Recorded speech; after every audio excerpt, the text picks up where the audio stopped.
Oh, hello. It's the first time I've ever done this before.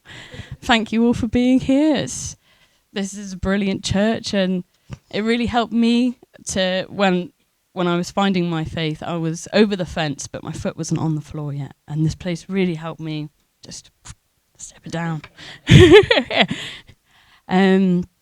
So when I was growing up, I grew up pagan, and I went to a Roman Catholic school. So yeah, definitely a swinger there. But I always knew that there had to be something more. I didn't believe that we would just die and that's it. That never occurred to me, and I always wanted to find something spiritual. And I think because of coming from that pagan background, it allowed me to see that spiritual side of life. And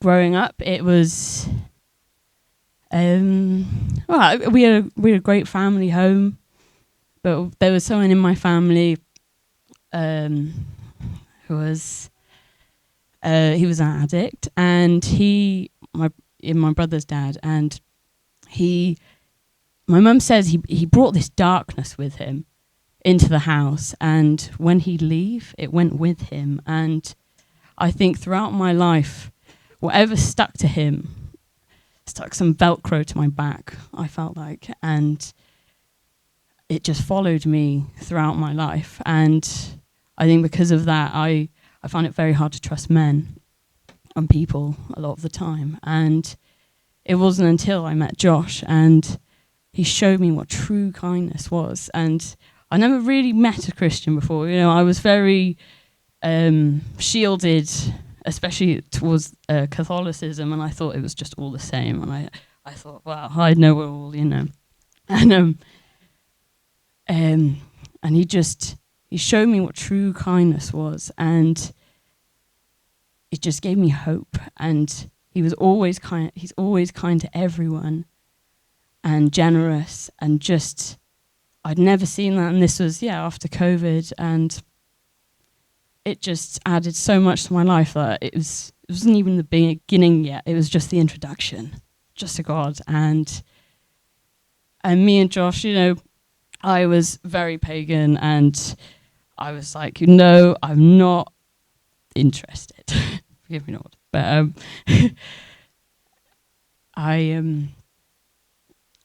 But through Josh, you know, he would always ask me very conflicting questions, and it allowed me to kind of open up a bit and actually think about things differently, not just what I relied on my own understanding. And through that, at first I was really hesitant, and I was, you know, we were always had heated debates about Christianity, but I didn't always knock it off.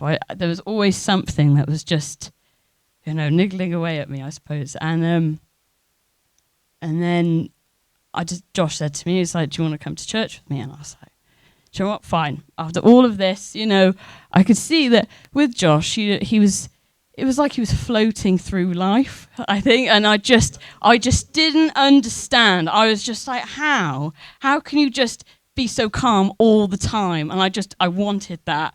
And I wanted to, you know, and I wanted to feel, like ultimate spirit, like spiritual enlightenment. And that's what I was looking for. And we started going to church. It was the UCKG in Cardiff. It's an African church, and it's quite.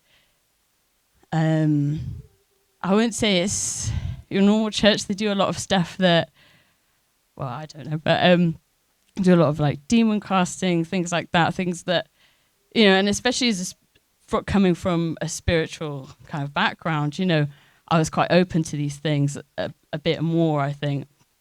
And I was in church one day, and I also started to learn, and I started to unlearn everything that I'd been taught, really. And I got this Bible, and I got this on the 1st of November. So I didn't come to Christ until last September, I'd say, 2024. So it's been a great. Last year was a great journey of unlearning everything, and you know, seeing the wonders of the Bible. I read the Gospels and it just blew my mind. Like actually reading them and not just relying on what people had told me. I was like, fine, I shall seek it for myself. And that's what God wants, you know. It's a relationship and you have to seek him out and you have to start forming that relationship. He's not just going to come to you if you expect it. You have to make the work, you know. And it's so worth it. So worth it. And I was in church this one day and I still had this thing on the back of me, and the only way I can describe it is sort of like anxiety, like constantly. I was just constantly belittling myself, constantly just feeling so worthless. And I knew that wasn't who I was, you know, but it just was always just on the back of me, always feeling these things. And I went into church one day and they were doing this demon casting on a Friday. And the pastor, he's never done this before, but he just walked off the altar and just put his hand on my head. And he said to the demon that has been in this child since she was very small, get out. And I tell you, I felt eyes open, like a pair of eyes just open inside of me. And I've never, ever felt anything like that in my life. And I just felt this thing just, like it just came out of me. But then when the pastor left, it went back. Like this thing was not going without a fight. And then I was standing there and I was praying and I was like, oh no, I need someone else. Someone else needs to pray for me, you know. And then one of the assistants at the church came and she prayed for me as well. And it went again. And then it came back. And then I was like, no, just one more time, please, you know.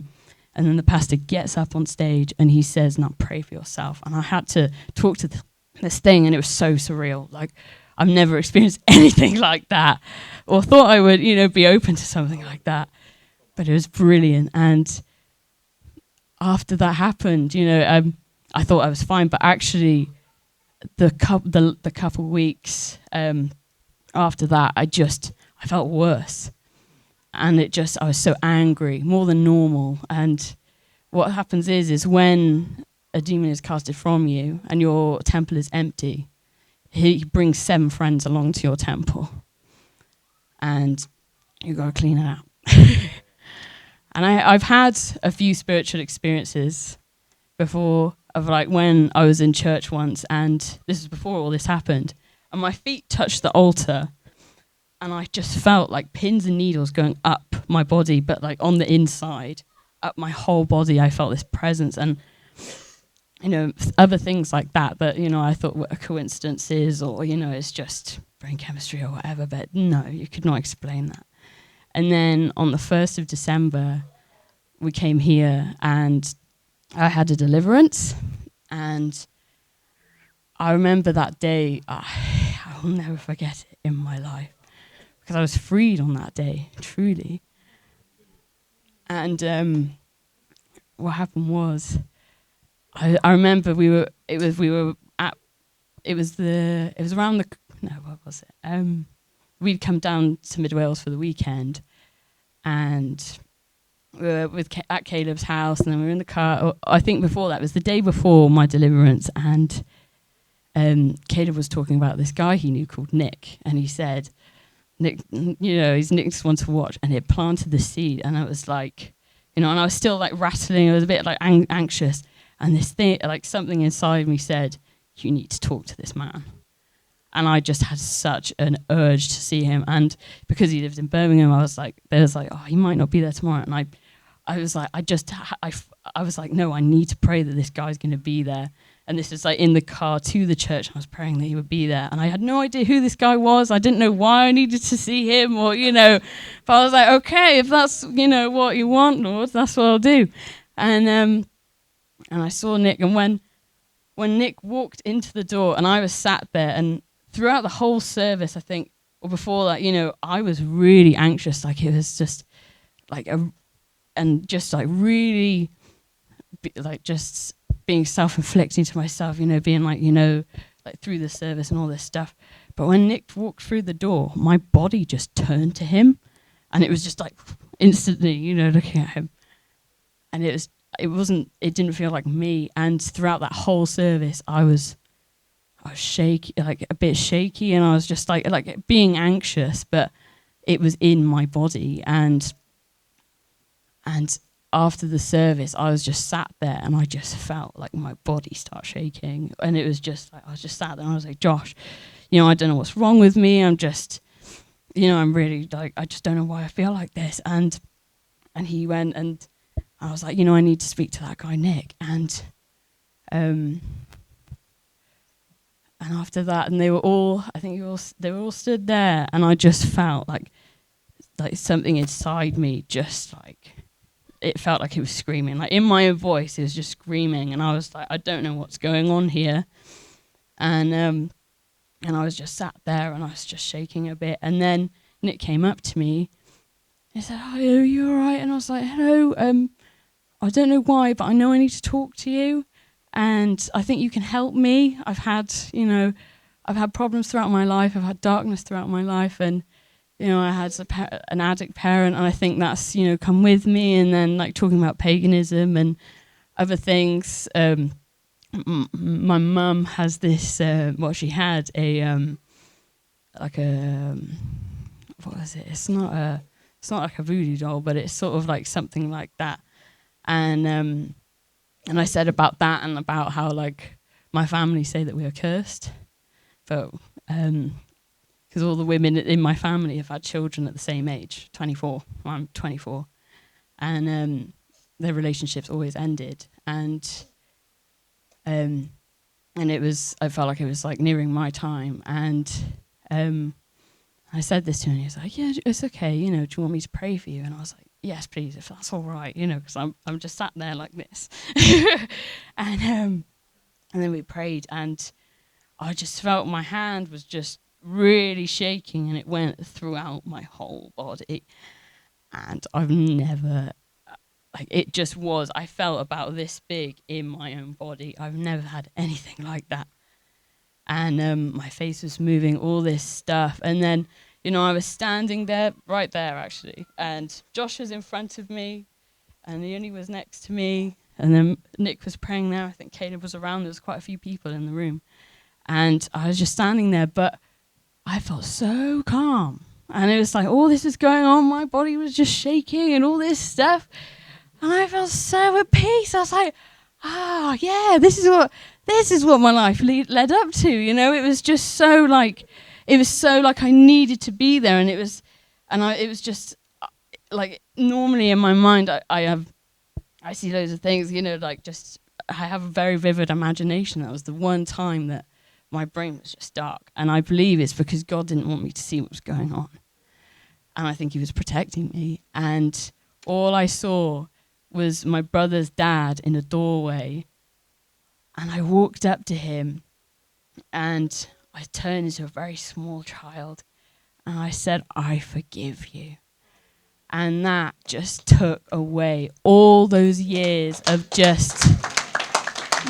years of punishing myself for nothing. And, I wouldn't have got to that point if I didn't unlearn everything, And I love learning. Knowledge is power. So I started with Proverbs. And, I've got through a lot of it, and I just loved reading the Bible. And I'd recommend anyone, don't lean on what people have told you about it, because that's what I did for so long, and it was a waste of time. It was a total waste of time. Just, you gotta let God in, and you don't know how much that relationship is gonna help you. It's hard, and a lot of the times, the stuff you understand, can hurt you more than the things you don't. But there's reasons for it. There's reasons for everything. God doesn't do these things just because. He has rules. It says that when, like, the closest we come to knowing what God's like is when we have children.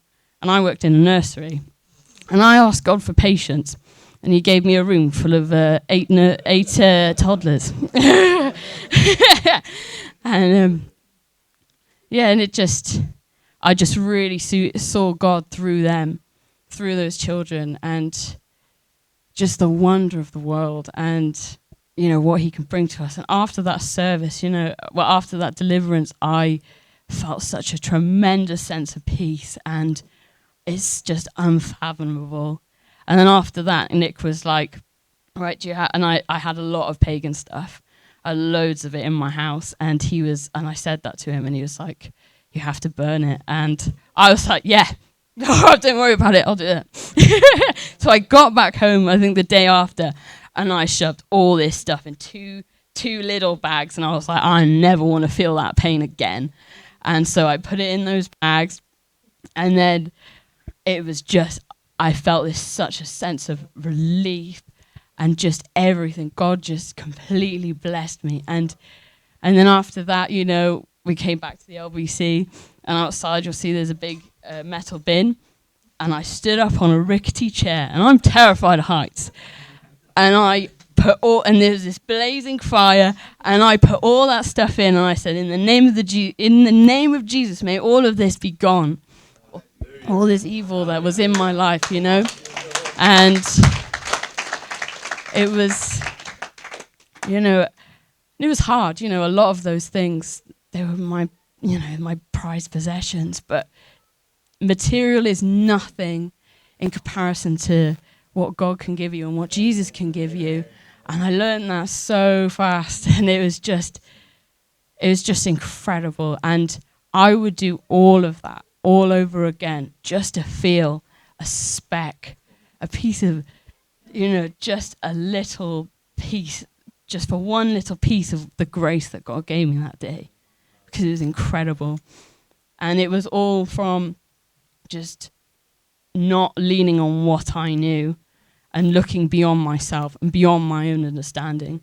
And I think that can be said for everyone. Everyone needs to look beyond their own understanding, look at what is written, what's actually written, and learn from it. And now I'm here, and it's been a great journey, and it's only the beginning, and I'm really excited to see where God takes me. But yeah, thank you.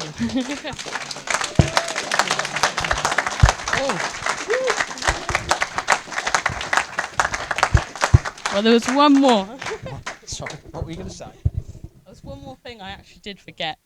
And so I have this Bible app, and every day it gives you like a verse for the day. And my verse for the day of my deliverance which was the 1st of December,